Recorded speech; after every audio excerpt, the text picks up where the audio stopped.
8 o'clock p.m. Tuesday, May 7th, 2019, episode number 719 of Yeah Dude. My name is Jonathan, and this is Seth. That's correct. Everything you just said. Hello, Seth. Good to see you. 8 on the button, on the 8 nose. on the button, 2019, episode 719. May 7th? May 7th.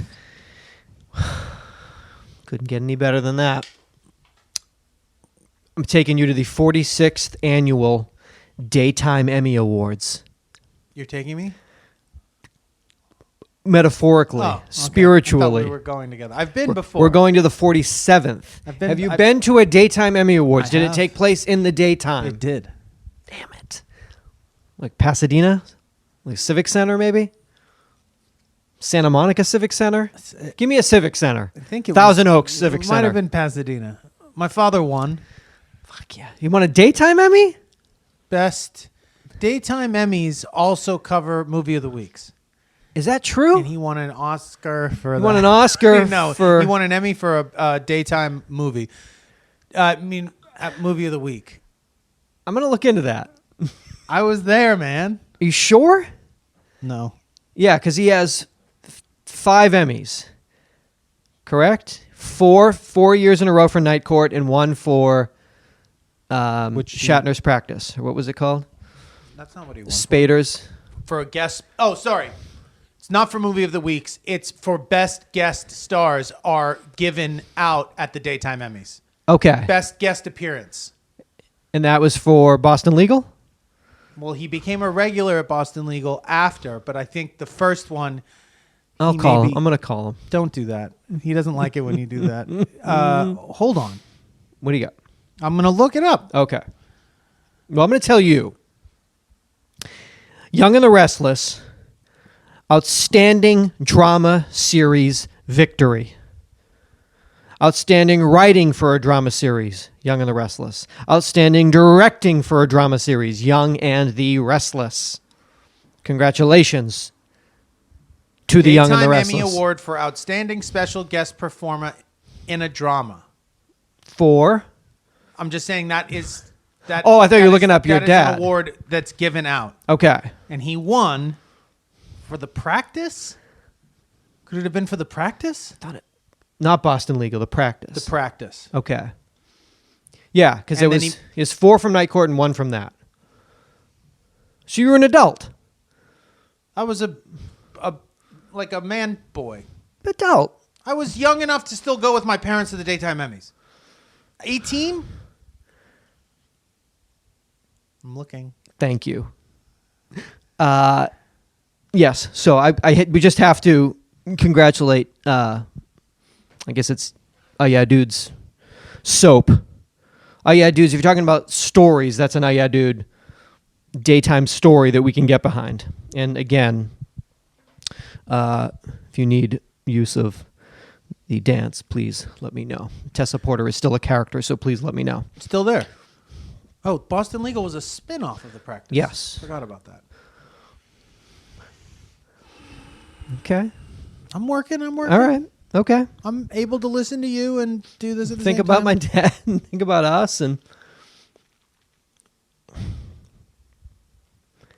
yeah, there's 4 for Night Court 4 years in a row. And then he took himself out of the running.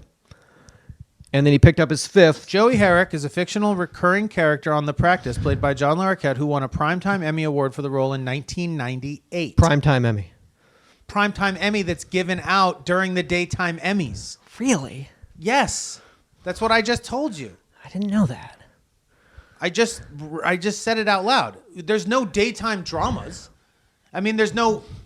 Well, that doesn't count. My stories. No guest appearances. Okay. So they give out Primetime Emmy Awards during the Daytime Emmys. And what year was that? Oh, Jesus. The Daytime Emmy Award for Outstanding Special Guest Performer in a Drama Series is an award presented annually by the National Academy. It was first awarded at the 7th Daytime Emmy Awards in 1980. No, that's a daytime drama. This happened during the day. You remember it. I do. What are you wearing? Who were you wearing? What was the theme? I don't know why anyone didn't go to this Met Gala. As? The theme was camp. Okay. In like full like camping gear. Like earnest? Like camping, like outdoor, not camp like cheeky, but like in earnest, because it would still. No, I meant like Ernest when he went to like camp. Ernest goes to camp. Yeah. Why didn't Not anybody like go in earnest? No. Why didn't anybody go as Ernest? Which would be funny because it in of itself you're getting it wrong, but you're also getting it right because You're getting it it's wrong, camping. but in the end, You're still camping. you're getting it right. Somebody should have gone As a tent. couple should have gone as like Bigfoot and like a camper, like on the run. Whatever. Next year. Damn it. I'm figuring this out. I know you are. They give it out because they don't have time to give do out. it at the Emmys. I'm with you. So could it be not the daytime Emmys, but like the special effects? I'll give you the day before, the Saturday night before the Sunday. That's what it is. Okay. What's that called? What kind of Emmys are those? Creative Arts Emmys? I don't know. I'm just saying, Technical Boston Emmys. Legal. The tactical Boston Emmys. Legal wasn't that long ago. I just meant that was like during the run of this show, so you were not. It said 1998, so do the math. 20. That was that long ago? That's when he won for The Practice. Okay. He didn't. The character. He doesn't play Joey Herrick in Boston Legal, does he? Could that have been when the character started? That's the year he won. Joey Herrick was a character who gets off for murder on The Practice. He gets off for murder twice, and then Dylan McDermott's character finally knows that he did it both times because he admits it after he's been cleared. He's like, I did it. You just couldn't prove it. Dylan McDermott's character then asks him, will you help us because you're so good at getting people off? Will you marry me? Will you marry me? John Larroquette. And then that's at a the whole daytime Emmys. Your son, we can ordain him at the Universal Life Church. All right. But that's not who... That's not the character he plays. That's not the character he plays in Boston Legal, I don't think. Okay. God damn it. Is that a David Kelly joint? Well, it's a spinoff. Okay. Right? It's Kelly to Kelly. How did they spin off the show? Because the characters, there's no crossover. Right? There's no characters from The Practice. Don't know. Can we call your mom? She'd know. She would know. Too late. 11 o'clock. Can't do it. Wait for it. He is a wealthy, wisecracking, narcissistic As Dan Fielding? psychopath with a habit of stabbing his gay lovers to death. Despite his psychological problems, he is a brilliant schemer who delights in and excels at manipulating the legal system for his own benefit. He first appeared as a murder defendant who had hired Bobby Donnell's firm to represent him. While in his second appearance, again as a murder defendant, he chooses to represent himself, with Bobby appointed by the court as a second chair. When he returns several years later, he is now a licensed attorney who hires Bobby's firm to help him with his first murder trial. Passed the bar in that only time. for Bobby to discover that Joey's primary motivation in becoming a lawyer is to continue to manipulate the legal system for his own amusement. So can I do a prequel to Boston Legal, but a post-quill to The Practice where we follow him passing the bar? Larroquette would eventually join the cast of The Practice's spin-off Boston Legal, but as a different character, despite the fact that both the shows share the same continuity. Weird. So it's that same people were like, I remember that guy. He's that gay dude that killed all of his lovers. I guess he's a straight attorney now? Oh, well. I like him. I liked him better as the gay killer. But this'll do. All right, and that concludes our episode on Joey Herrick. on David Kelly. 1998. Okay. So how old was I? 21. All right. It was my last award show with my father. It was my farewell award show. You said I'm a man now. I don't need to do this. I've done this with you every year. This is my last one. This is my last go around, Dad. I'm getting out after this. But if he circles back and he's nominated for anything in the future, I think that you guys should rekindle that. It's very expensive to go to the Emmys.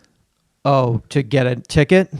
You mean for him to like be like, I'm bringing my whole family? They'd be like, cool, give us $175,000. But what if you were like, but listen, when he was 21, I brought him into my last daytime Emmy. He really wants to.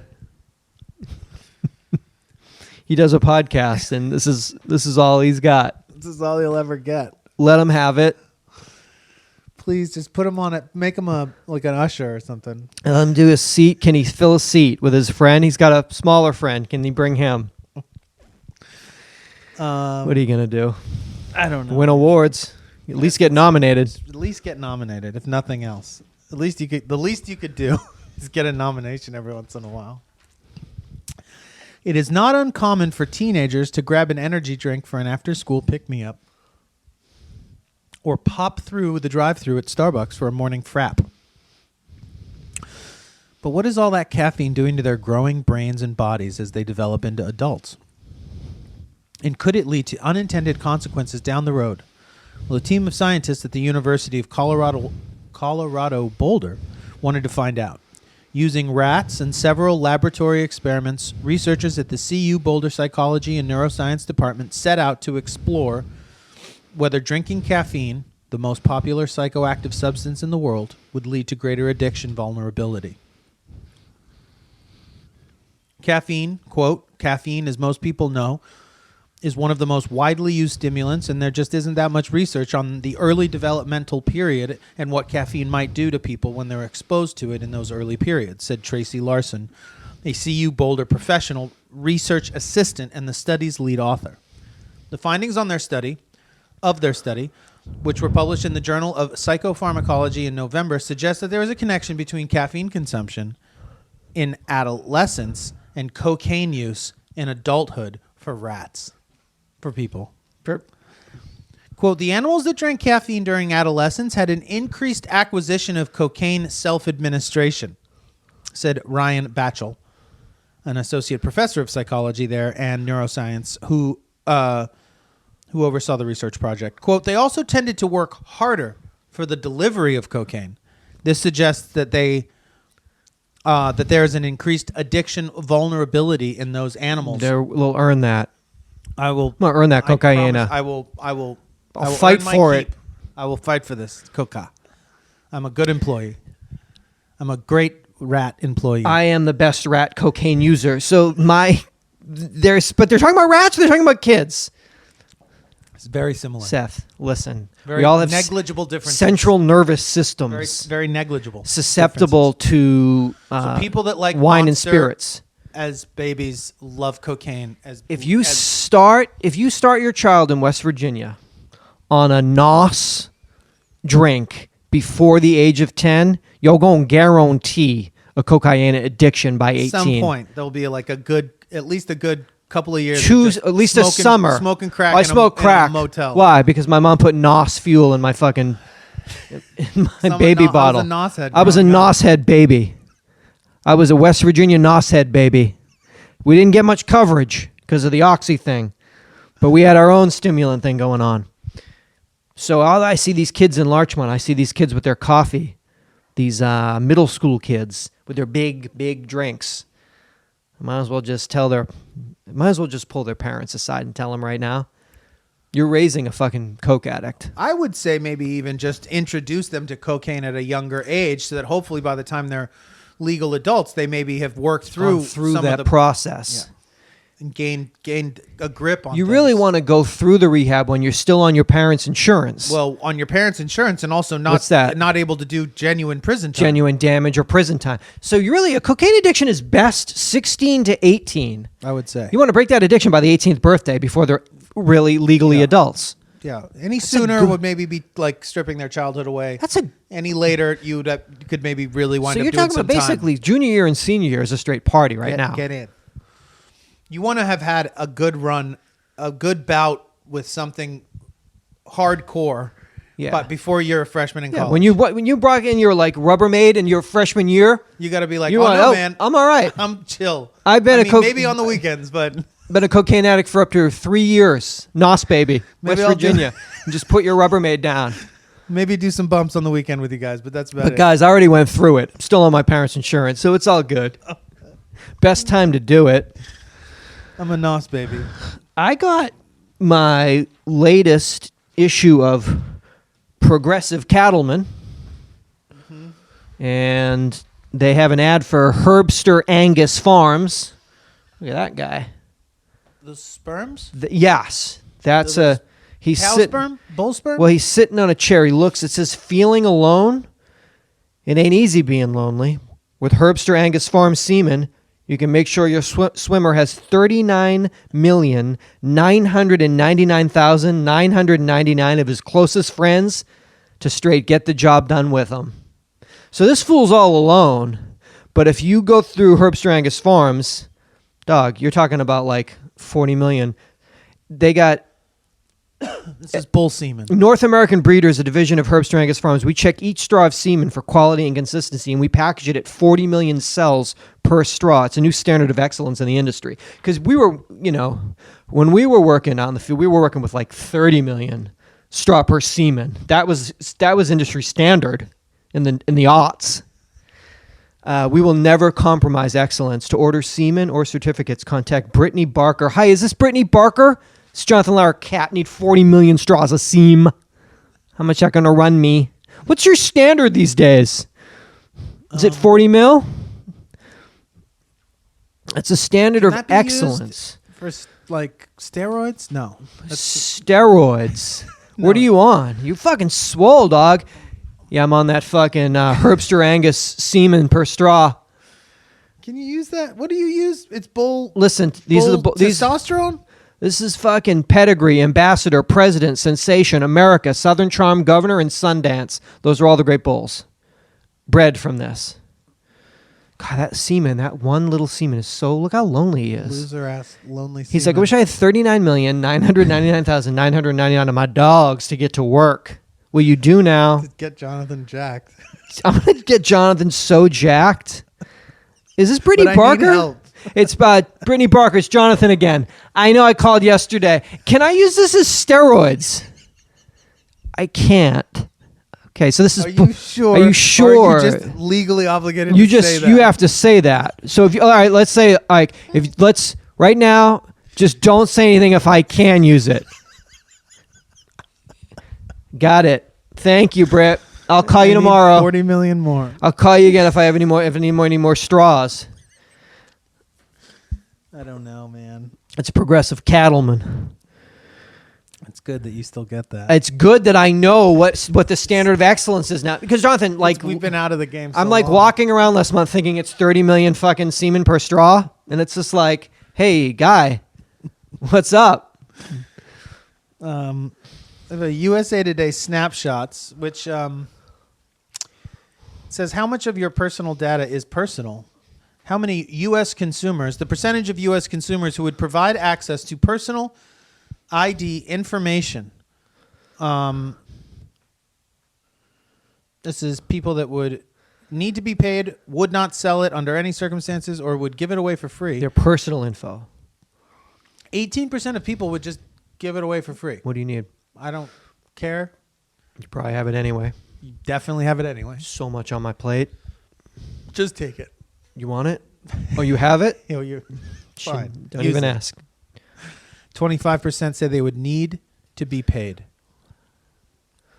57%. What's that, like lunch? Probably. 57% said that they wouldn't sell it. There's no price. It's a huge... Okay, so you got these people over here that are like, I don't give a fuck. take it. I mean, those are the only sane people in there. You think, and The then there's other 18%? people who are like, would not for $1 million. Well, you're Like, nuts. And Yeah. then need to be paid. Well, I mean, I guess, yeah. Pay me. yeah, like a decent proposal. Won't let you sleep with my wife for $1 million. What? Yeah. You give me take it. What's it? Is that what that Movies about? is? That what that's about? Yes. And they're like, wait a minute, that's crazy. What do you mean? When, Who? like, isn't that like Woody? Who was it? Woody Harrelson, Demi Moore, and Robert Redford? Robert Redford. So he's like, I love your wife. She's absolutely beautiful. What would you say? I'll give you $1 million if I can make love to her. And so now that movie it'd be like a 2-minute short. They would be like, yeah, cool. I'll go down to the hotel lobby and. Well, but they do it. Oh, they do. Yeah, but it wouldn't. What's the? It dismantles the relationship afterwards. But how? They just because it's Robert Redford, and then all of a sudden you're like, wait a second, I let this like cowboy, like just rail dog my wife, me, like. You know, like I just got paid $1 million, but this dude is like bona fide, like, yeah, he's old, but he's like Robert fucking Redford. And now I'm like looking at my wife and I can see Robert Redford in her eyes. All I can see is his fucking crinkly up face when I fuck her, and it's crazy. He's got fucking film festival face. I just see that fucking Sundance burnt face every time I make love to my previously beautiful wife. But the idea, so it destroys the relationship. I think so. Okay. I've not seen it all the way through. I don't think. know. But the thing about Robert Redford is he's not a menacing, bad man. He's just a weird, lonely, rich man. Okay. And I just don't know. More yeah. At like her peak. Yeah, like the peak. But and they're like not well off. They're like living in like a that's just amazing house. What in I mean, Venice that movie. They live in like the boardwalk in indecent proposal now would be like 10 grand. Like, okay, do it. Like, yeah, we haven't paid the rent in 2 months. Like $1 million? Yeah, I have a kid. Take one of my kids. It's not true, Seth. Oh, it's not. No. $1 million? Well, I'm saying there's still plenty of people that would be like, I couldn't do that. I couldn't do that. I hate $1 million. Really? Oh, gross. Never. That would take a very, very secure person. Okay. Grounded and secure to be able to handle the I gotta look this movie up. I gotta make sure that is what it is. 100%. Okay. That would take a person who was very, very. And you're afraid that your wife would fall in love with Robert Redford? Me personally? Yes. Because I don't think she would. No. Okay. What? But they get into a fight about it? We'll watch it. We'll get Well, back wait. to it. What's I guess my question is, you're saying you'd be okay with that? I'm just saying. You're indicating. Well, I'm just pointing. We were talking about people giving out their information. Some people don't care, and some people are like, there's no amount of money. And it's like. Well, that's what I'm saying. There's definitely people in this world. And I think what you're saying is that there's more people in this world now than maybe there used to be that would be much more. What's the information that they're talking about? What that would be like? Information. Like a personal information. Which means what? I don't know, because you Like can't give your out information. Address, how much money you make, what you buy, yeah, like all that shit's out there. Yeah. What would that even be? I don't know. Because some people are just like, I don't give a fuck. You're like, never. There's no amount of money. Well, what? I guess if it's information is going to be taken, then you going to steal from you. That'd be bad. Maybe do it. You could be opposed to it on a philosophical level. That I wouldn't do that wittingly, even though you know unwittingly that it's happening to you all the time. Yeah. But at that point, why not? Would you not maybe honor someone coming to you directly and saying, let us pay you for this information because this information is valuable to us? At least you're being compensated for something that you know is already being taken. And then the people that don't care, I mean, yeah, maybe that's a naive way of looking at things, or just a complete fucking like, who cares? Like, what the fuck? The world's over anyway, kind of a way. So, I mean, I would think the people that are like, pay me, they maybe are the sanest, but I don't know. It doesn't denote all of those people, no matter what their choice would be. How many of them are aware of the fact that it doesn't matter? Yeah. It's happening anyway. Oh yeah. Oh, it's kind of crazy. Forgot. We asked you. It actually, doesn't matter. We just kind of being funny. It's kind of like a social experiment for us, just to be like what you would say, because it really doesn't matter. But thank you. That's so cute. You're so sweet. You're going to give it to us. I guess you thought you were going to get paid, huh? Check your B of A, because you're already been done fuck. But thank you. Indecent proposal. Thank you. That was a lovely evening. $1 million. So now wait, he has sex with his beautiful wife, but all he sees is that crinkled up old face? I would think so, yes. And that's just it. And it's like too much to handle. There's no amount of money. Well, because it emasculates him, because this man obviously provided her with a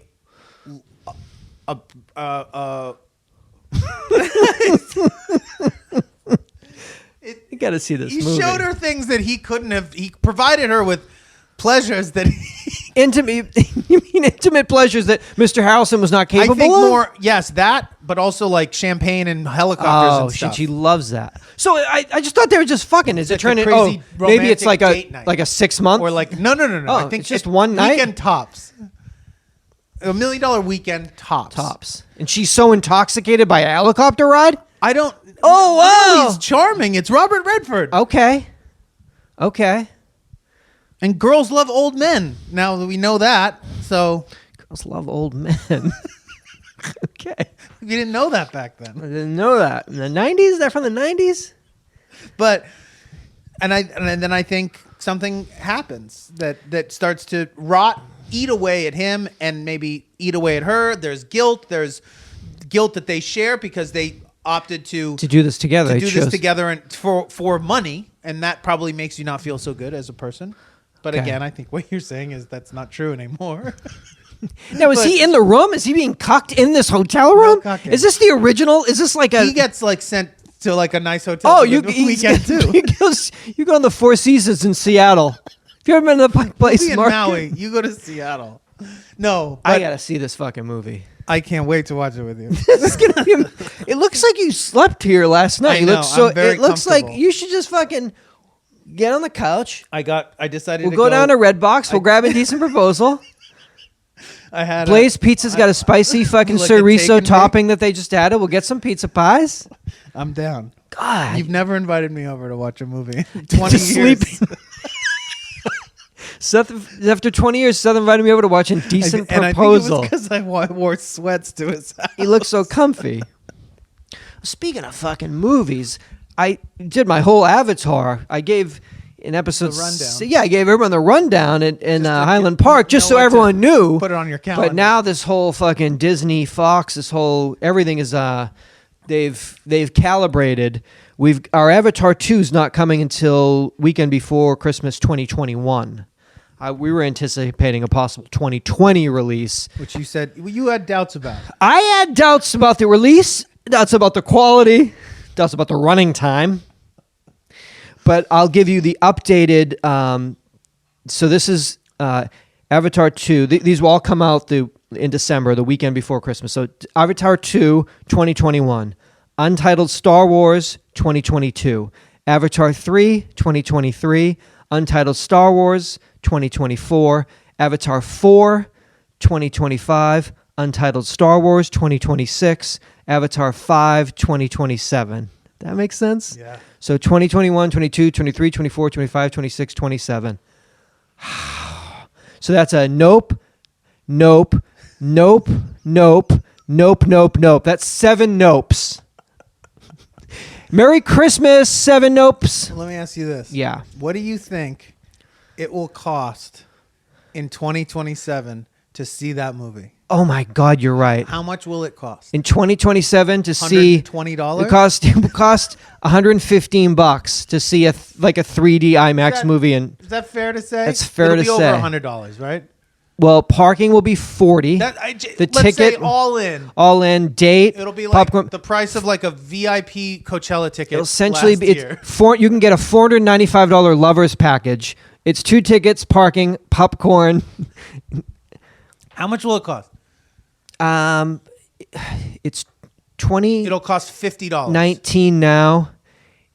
It will cost $33 for a movie ticket. You're wrong. I might be high, but you're low. Okay. How much does it cost now? $30 or something. It's I think the arc 19? light's $18.50 or $19. It will be I'm double gonna say that. I'm gonna say $31. You went lower. 33. You're still Oh, wrong. okay. Definitely low. $50. $40 to $50. You guys are kidding, right, on these fucking Star Wars movies? Or they're not kidding. They're dead serious. Dead serious. But there, Everyone liked the last one. oh, too. they're back in. But these aren't the offshoot ones like Skywalker's this year or the Solo. These are Star Wars movies, right? So these are every. So what? 2022, So what 2024, and happened inter- 2026. 'cause I thought the idea was that there would be Star Wars, and then there'd be like the origin backstories every other year, which means are there 7 other Star Wars movies that I we're guess- not talking about? Yeah, in I think this? Chewbacca's got a movie. Rips to that fool. Throw out my. Rips to Chewbacca. To that guy. Who else is C-3PO? His origin story is going to be fucking sick when you see his parents fuck and make him. See Fuckio? That shit's going to be crazy. Who else is in that? Jabba the Hutt's getting his own movie. This shit's going to be amazing. The Jabba. The origin story of Jabba. Los Jabba. Los Jabba. La Llorona Jabba. It's going to be fucking crazy. I don't know. Anybody else? Who else is in there? Maybe parents of people? Like Princess Leia, she have parents? She had to have parents. Yeah. Princess Leia's mom's origin story, it's fucking insane. It's Queen coming out Leia. Queen Leia, it's coming out in 2031. Costs $7,000 for a ticket. A lot of movies. A lot of untitled movies I saw. They have their release schedule for the next 10 years of movies. Every single movie is just sort of an untitled. Seems like a long time to anticipate how that the does it take that taste. long? Don't things change? Tastes and Well, not that. Concepts? That's That's on just- lock. yeah. Right? That's just what I mean. I mean, you can't honestly think that, but the audience is there. Whatever you give them, they'll either go and like it or go and complain about it. Right? It's a win either way. They go either way. They go and either they get online and be like, boo, or yippee, and then fight about, and some people say no boo yippee, and some people say yo yippee boo. It doesn't matter. Because they go Makes back a to the next trillion. one. They see it 3 more times and just be like, maybe I was wrong about the boo. Okay, now I'm in a yippee. But the 3rd time I was back into a boo. So you start 5 times, you're back on yippee or boo. Well, I don't know. The next one comes out in 2 years. Forever. Yeah. So good acquisition. Good work. Nice acquisition. Good work. Strong acquisition. Great work. I should have done that. Should have been George Lucas. Damn it. I could have done that. You could have been George Lucas. Fuck. Nature is in more trouble now than any other time in human history. Extinction is looming over 1 million species of plants and animals, scientists said on Monday. And it's all because of us, humans. Not Seth and I. Okay. Wait a minute. Very But it's gentle. not too late to fix the problem, according to the United Nations' first comprehensive report on biodiversity. Quote, we have reconfigured dramatically life on the planet, reported co-chairman Eduardo Brondizio of Indiana University, said at a news conference. Species loss is accelerating at a rate tens or hundreds of times faster than in the past. More than 500,000 species on land have insufficient habitat for long-term survival and will probably go extinct, many within decades, unless their habitats are restored. The oceans are not any better off. Quote, humanity unwittingly is attempting to throttle the living planet and humanity's own future, said George Mason University biologist Thomas Lovejoy, who has been called the godfather of biodiversity for his research. He was not part of the report. Quote, the biological diversity of this planet has been really hammered, and this is really our last chance to address all of that. really Lovejoy fucking said. taking a lacrosse stick to like the Mother Nature's face. Like, that's not going to affect these release dates, is it? That's all I need to know. It might. These movies are great. You do know that we lost 1 million species. And those species are what? And they live where? And I give a fuck how? Do the species live inside this air-conditioned movie theater, and do they include popcorn? Is popcorn a species? Well, then fuck off. Caramel corn.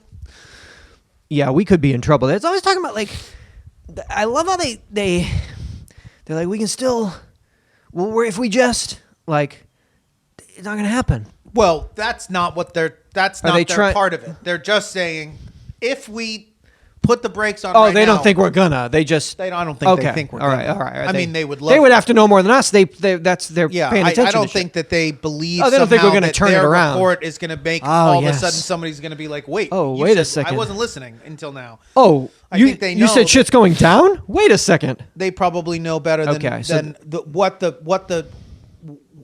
that. Yes, Maybe they should get more Technically specific or speaking- dire than in the like. You know, like. well, that's pretty dire. Well, I just mean more like, hey, fuck faces. More like accusatory. Yeah, like you're- Instead of just you're like killing us. unwittingly. Oh, it's mad wittingly. Yeah, You know. I think. They should really start pointing the finger and teasing us, because they're the ones that like paying attention. Be like, think about it. You did this. That's a lot of species. They ain't got nowhere to go. We're closing in. A lot of people. Hot. Water rising. I don't know. I mean, it's not going to be our... You can't think that way. You got to think 7 generations. It is our problem. You got to think about 7 generations. But... It's definitely our problem. Not ours, maybe. Well, they've been saying it's going to be ours. I'm just kind of hoping we are just on the... We will get right out sort of when we're like, oh, it's just turning now to... Well, I'm not saying it's our problem like we're the last... Like, we will... It'll still be happening and we'll be dead. Yeah. What about a 3-year-old right now? Is it... They're in trouble. Are they not in trouble? How? Meaning that, like, at some when point, a 3-year-old's like, the lights will go out before they go out? When a 3-year-old's 80, will they still be just... Or will they... From 50 to 80, will they be in... like a cave? A sort of Mad Max situation in some way. I'm just concerned about the 3-year-olds. It's my main concern. Every year. Yeah. If you see a 3-year-old at a party this weekend, do you have to say to them, like, have you ever seen Fury Road? And they would be like, who is this man, Papa? And they'll be like, just answer him. No, I have not seen Fury Road. And then you say, tell your father to watch it. A 3-year-old. Probably, right? If they're saying decades, if you're losing all this. 50 to 80 for them is going to be probably brutal. But dangerous. 50 for 80 for us will be that 30 year of like, we need to do something. And I'll just be like, oh, yeah, we need to. But like, what the fuck am I going to do? Oh, no, let me help. How can I help? Fuck off.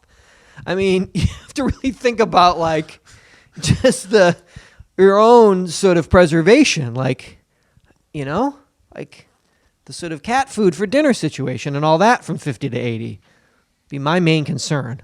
Avoiding. Not be about like a that. lemur and like, there's meerkats in Peru. Meanwhile, I'm eating like going between chicken and beef like gravy lovers. Like, I mean, it's also going to be. Ugh, I don't know. 3-year-olds are fucked, is what you're saying. When a 3-year-old turns 50, it's good night. So that's 47 years from now. I will live another 47 years. I'm 45, 55, 65, 80, 95. I'll be 92. When? When it all turns, I'll be like, oh, shit, it turned. Well, I'm 92, so sorry. I guess I'll watch the last 8 years of it just like, this is crazy. Because you're living until you're 100. Flat? Yeah, I call it on my 100th birthday. Like you kill yourself? Die naturally. Will yourself to die Will naturally. myself to die naturally at the birthday party.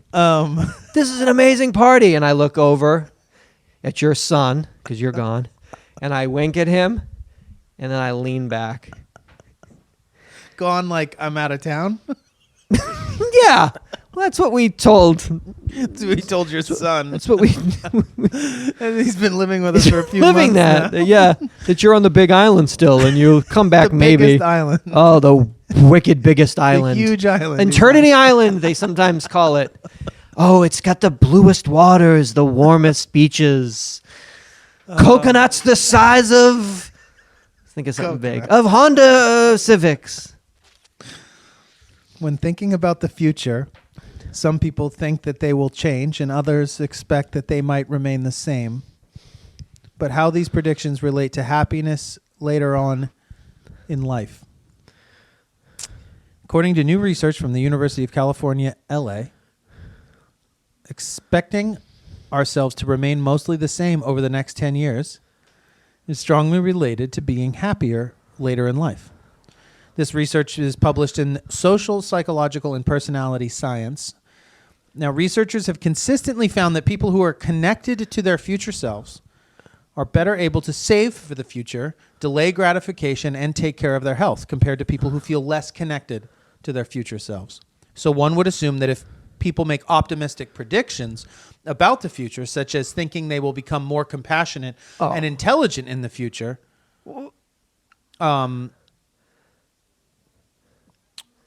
as Joseph Reif suggests, that they would end up becoming happier in the years that follow. What Reif and colleagues found, however, surprised them. Quote, the more people initially predicted that they would remain the same, whether predicting less decline or less improvement across a number of core traits, the more satisfied they typically were with their lives 10 years later. So the more people initially predicted that they would remain the same. Oh, yeah. Or just say worse would be... You don't want to think that... They said compassionate or smarter. Definitely you're not getting smarter or more compassionate or happier. Is that the problem? You think like, 10 years, oof. Oh, man, I'm going to be... I'm going to have all that shit figured out. Oh, God, I'm going to live in the best crib. Yeah, I think that's what a lot of people No, you got to do the opposite, right? I don't know. Oh, it's going to get, even though it's bad now, it's going to be worse in 10 years. So then when you get there, you're like, Oh, this isn't so bad. all right, it's terrible, but I knew. Nice. But I knew. Oh, I'm dumber. That's what I thought. Cool, Definitely cool. less compassionate. The more people initially predicted that they would remain the same, whether predicting less decline or less improvement across a number of core traits, the more satisfied they typically were with their lives 10 years later. I want to know these core traits. Hal Hirschfield, Reif analyzed a 10-year longitudinal data set to estimate how thoughts about one's future self in an initial survey predicted life satisfaction 10 years later. He found that people who expected to be better off in 10 years and those who expected to be worse off both reported less satisfaction. Oh, so, okay. Less satisfaction 10 years later. So you want to just be like, in 10 years, Nothing's going to be anything. I'll be right on this couch. Which you are. This guy will be right on this couch. Which he should be. And, yeah. However, people who expected to remain the same typically were the most satisfied 10 years later. I'm loving it. Keep it simple. The research builds on a growing body of psychological literature suggesting that perceiving similarity to the future self is generally beneficial for long-term decisions and outcomes. When it comes to future research, quote, we are now interested in understanding why some people think they will remain the same and why others think that they will change. What life events, for example, cause people to shift the way they think about their future selves? So is that maybe like you think it'd be the same, and then if something's better, then you're like pleasantly surprised? Is that? Oh, wow. Like I got a new couch. Amazing. No, I think it's that. I mean, that might happen in some cases, a pleasant surprise. A new couch. However, Yes. I think what the idea is that maybe something that we learn about ourselves or that we've learned about the human race is that its ability to sort of feel the same no matter what. Okay. That, terms like, no matter how bad it is, it can always get better, or it can always, or it's always darkest before the dawn. Grass is always greener. Money doesn't buy happiness. Okay. All that stuff is, So it's just our innate ability that no matter what the fuck happens, like once we're kind of like developed as like human beings, like once we're 10 or whatever the fuck, Okay. we're basically like, we do the same shit. Yeah. Essentially, we feel the same way. Do you we mean like that the same shit forever? And all of So- those sort of those sayings are just So if you think things are going to get better, you're going to be terribly disappointed. If you think things are going to get worse, you're going to seek out that bottom. okay. You don't probably. want the secret. Gonna find- you wanna, you're gonna find a way You're to- going to track that. You're going to attract it, and maybe you'll create a bit of it yourself. All right. Get a worse couch. How did I get a worse couch? So- Weird. Well, you bet the couch. Why would I do that? So you would manifest that. So you want to just. So basically, you want to see yourself in 10 years exactly as you are today? Which is depressing enough in its own right to make a you want nightmare. to end life right now. Nightmare. So Because I thought I was going to you be can do smarter and that, more you'll be compassionate. okay. Because so you're imagining that. Oh, so I'll never get the Jeopardy answers even 10 years from now, even when they double, even when they start using the same ones again. Wow. I think That's best. That's best to. I don't know. I'm not sure. But also, does that have something to do with people? Are people that predict that things will be the same people that are relatively content to begin with. Are there people that are content? Relatively content. I don't know what that means. Okay. But let's just say And who they are. the people. Maybe Channing Tatum. He's probably relatively content. He's straight. He seems like he's all right. He seems like he's got all right it on now, lock. and in 10 years he's going to be all right. So does that prediction? But dancing? Does the research indicate anything about personality types, or is it that no? When somebody says things are going to be the same, it's because they're like coasting. Yeah, they just so know. they probably will be. And when someone says they're going to get worse, like they probably get worse. And when someone says they're going to get better, that means that They're things delusional. are shitty and they're delusional. Well, it's not even shitty. They're just like crazy people. You know. Oh, Right. 10 years from now, it's going to be great. It's going to be smoking. What are you, dumb? I'm going to be smoking hot in 10 years. It's not Benjamin Button, dog. You got it like twisted. So Oh, I think 10 years from now, I'm going to be so smart and so hot and so rich. What? I mean, it's weird though, because to me,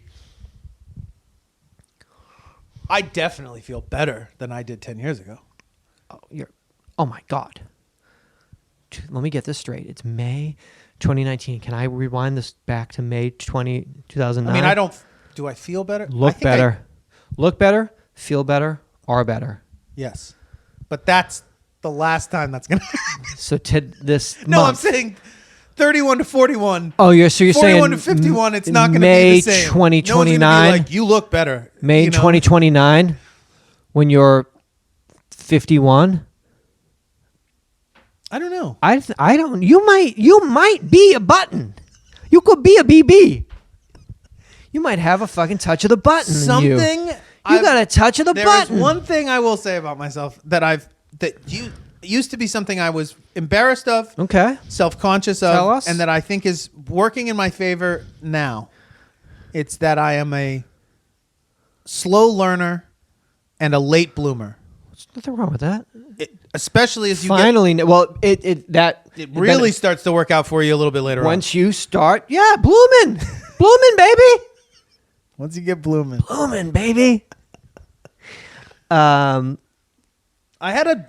Never mind. I'm gonna stop. Oh no, please. No, we'll talk about it another time. Shit. It's just it sort of dawned on me that despite my sort of upbringing, Yeah. that my there's sort of a duality in my, or a juxtaposition or something of my upbringing, is that I was sort of exposed to a lot of stuff that people don't get exposed to at that age due to my father's celebrity and money that he was making, just our lifestyle and the progression that it made. And yet as parents, and I was a fairly sensitive child, Yeah. emotional, and I was sheltered quite a bit. And I think the sheltering, there's something there that it didn't. I found myself in a lot of situations throughout my early life that I wasn't prepared for. And There was a certain naivete that you held on to. Can I say that? I don't even know if certainly didn't intentionally hold on to it. And people certainly didn't treat me that way because of my size. And because of my background, my physical size and my background. Loving this. That I was treated much more like an adult than I deserved to be throughout my life. And so I perpetually found myself, surrounded by older people. Adult situations. And being treated in a way as an equal in a situation that I didn't really deserve being treated as an equal in. Okay. And so those experiences are formative, but maybe in a different way than somebody who really sought that stuff out on their own, that they had a very rebellious streak in them, or that they were older than their years. You know what I mean? Whereas me, I sort of feel as though I was very much a child within those situations. I wasn't a child who grew up fast. I was still very much a young child. Like a Drew Barrymore, like a little girl lost. You were. Anyway, so I think, but that my development as a person, So yeah. because of that, there was a. I think there's just It's more lent to itself be, to there's maybe a bit to more taking to be things had. on. Yes, and now you've reached an age where that's beginning to pay off. It's taking a little bit longer, but that's feel as though maybe I feel a little bit better than a lot of other people that I know that are my age. Some of my friends, I think, are very, very happy, wonderful, very healthy. But in general, in the world, when you look at what's going on with people and how people are maybe dealing with things, I don't know. I feel like I've maybe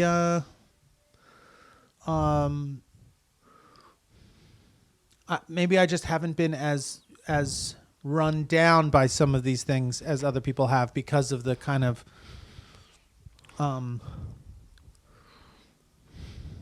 chaotic sort of ever-changing sort of landscape of my life, that maybe I haven't had a long enough kind of arc of anything to be like kind of like let's give it 10 years. Killed by it. No, that's what I mean. I'm saying I don't know if that could just it just is staved off the inevitable. Yeah, because May 2029, like, what the fuck? Yeah, I mean, I'm not going to like being in this apartment at that Oh, point. my God. It'll be so hot. Because the temperature will be rising due to global warming, the extinction and all. You so still won't have had any air conditioning AC, installed it because will probably go up probably 1 degree Fahrenheit each year. So average temperature in here will probably be about 108 to 111 Bikram. So essentially the podcast will become a yoga podcast during the summer. I have no choice. They do regularly do a comedy podcast in the winter. In the summer, it morphs into a Bikram yoga class, mantra class. We're going to do a live show at the Magic Bag in Ferndale, Michigan on Saturday night, June 22nd. So we ask that you get tickets to come see us at that great venue in that great city, Detroit, Michigan. Detroit Vineyards. Yeah. What? Not a hipster band name, not a microbrewery. The Detroit Vineyards, Jonathan, it's the city's first winery in 60 years. It opened its doors this past week in the old former Stroh's ice cream facility. It's using Detroit-grown grapes. Ooh. Ooh. What's that? How do you say that? Terroir? Is that the... I don't know. That's the sort of... That's the all-encompassing land and genotypes and processes of great wines. And I know that the Detroit grape is known for its subtle sophistication. Not the Detroit grape. This wine tastes like fucking garbage. Maybe not. Or maybe not. Maybe it's the right... Right? Something. Like latitude line. Latitude and longitude. Right over here at Kid Rock's house. Get your wine. This is lovely. What region, Franca region does this delicious wine, these grapes? That's from Detroit. Over by that burned out building, we grew some grapes in the front yard, and now it's wine. Does it taste good? It's from Detroit. Hey, I'm just saying. Hey, we'll see you on June 22nd. Please come by and bring us some. Bring a bottle of that fucking wine, yo. Kid Rock saw this artist. Somewhere I think in Vermont, he has a wooden statue. It's a middle finger, and he's like, "I want fucking one from my yard. I'm gonna commission him." So, fuck you, man. You fucking PC police. Cool, bro. That's my fucking stance on the man. You fucking libtard. I'll fuck you up. This is America. And then every fucking comment was like, freedom! Freedom! Do it, kid! Teach him, kid! Teach him what? Man rock. Teach him, kid! Fucking Dems. Own them Dems! Own the Dems? How did you write "own the Dems" with an exclamation point? Because there's an artist that has a wooden middle finger in Vermont, and this guy had one commissioned for his yard, so he owned the Dems? Yeah! He fucking did. Freedom! Ugh, that's what I want to fucking do to you! You motherfucking libtards! I started getting... nothing. I don't even... Every week I got... What? Just my fucking gun blogs. Oh God. It's like We made 80 million shotguns. We made 90 million. But people, there is no on those forums. Yeah. People should be locked up. One, What are you doing on a forum? well, one, what are you doing on a forum? Two, this is a gun forum. It's supposed to be talking about guns. You guys aren't talking about guns. No. You guys are talking What about about pantsuits? not even. You Yeah. guys are talking about crazy shit about this country. Oh shit. And there is no Any moderators in there? Anybody? moderators Let me in there. and there is no other alternative voice. Well, there shouldn't be. Represented. They're correct. And so they are allowed to just. It's just a series Just of sort of one-ups. Off rail, yeah. Who can off rail? It's very crazy. It's crazy. Try to find out the best bullet for this gun, and somehow. Or if there are moderators, it's the moderators that sort of feed and encourage it. And it does seem to me that,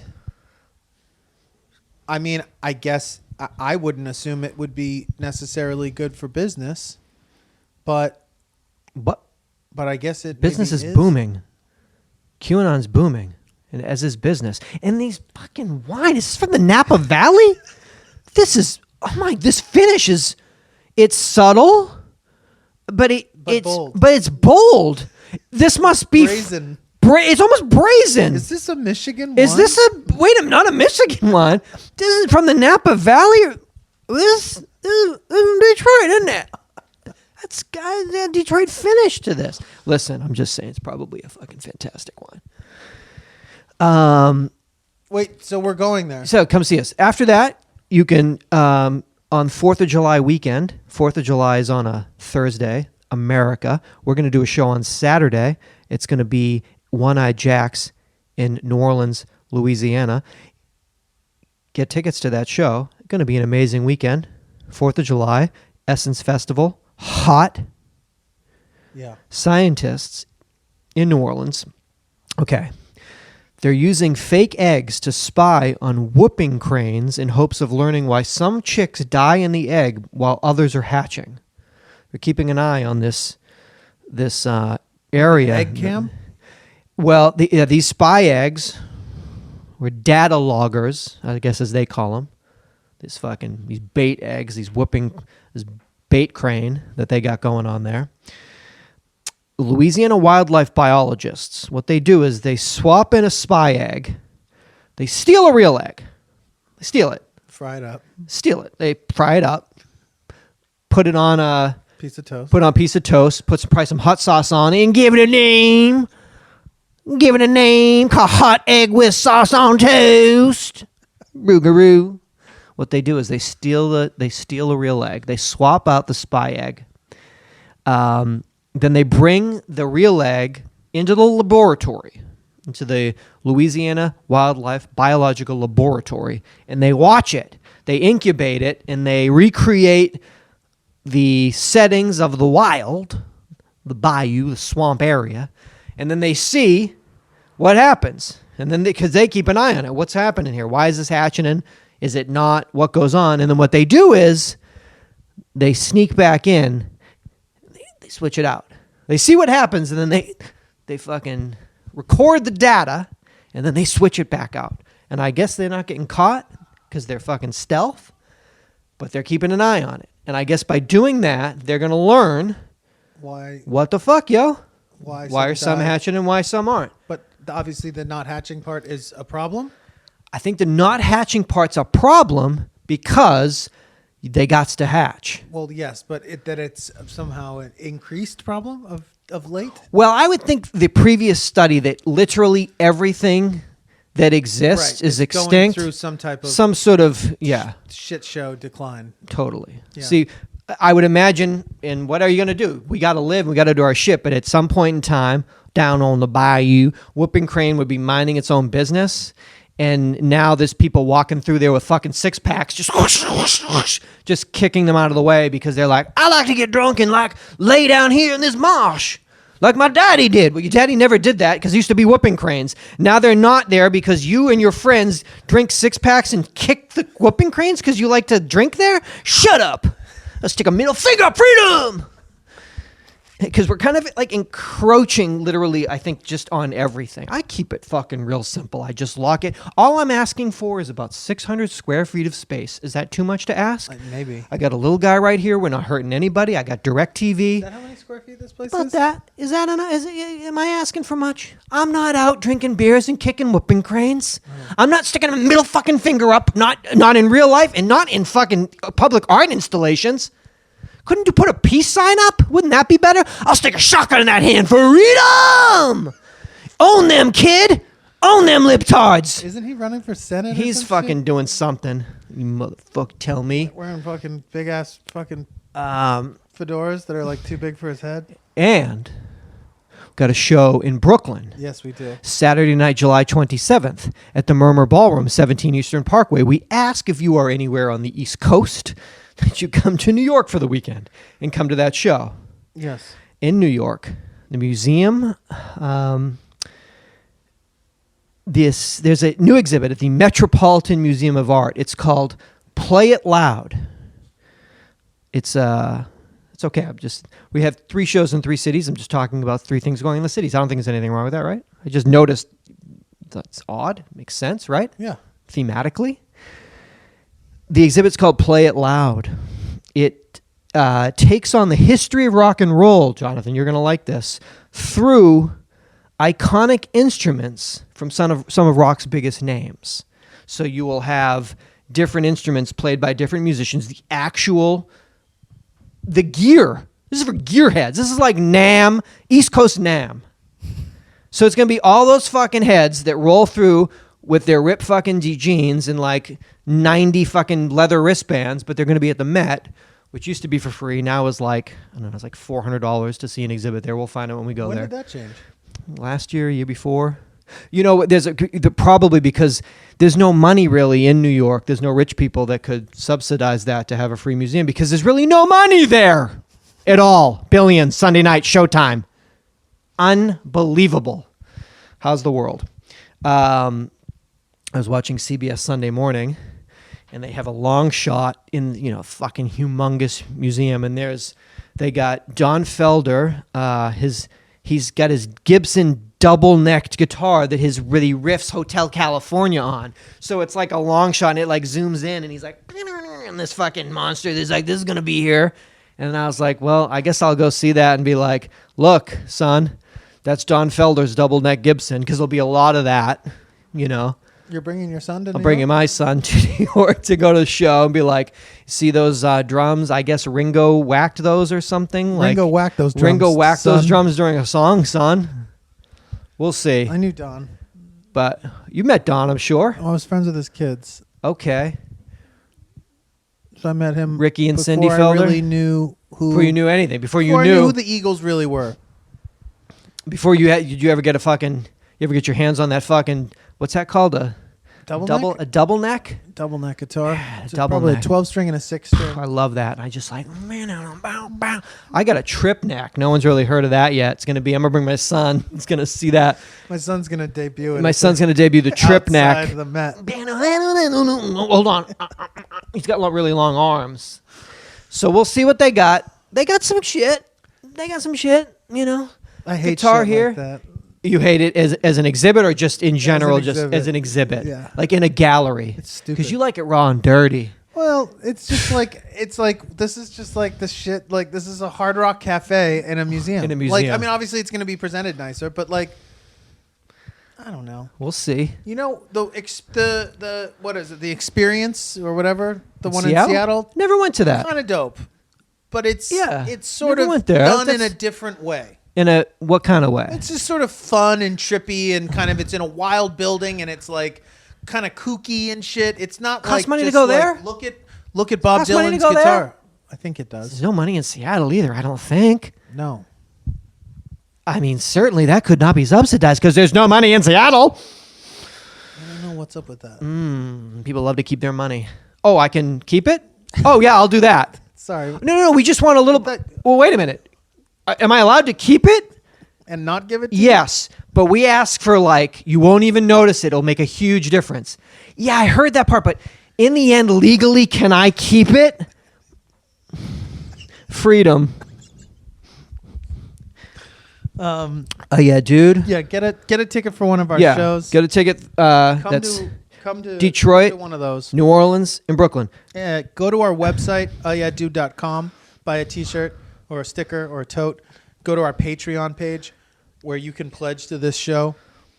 Pledging to the show allows us to keep it commercial and advertising free, as it's always been. Becoming a Patreon patron gives you access to the archives of all the past episodes that are not available on iTunes. Also gives you access to videos, live shows. Had a little snafu merch with discounts. that ish episode. I might want to mention that to that little. So yeah, it's very strange. But we did The second of our, yeah. We filmed 2 episodes, the 2 live episodes we did in LA.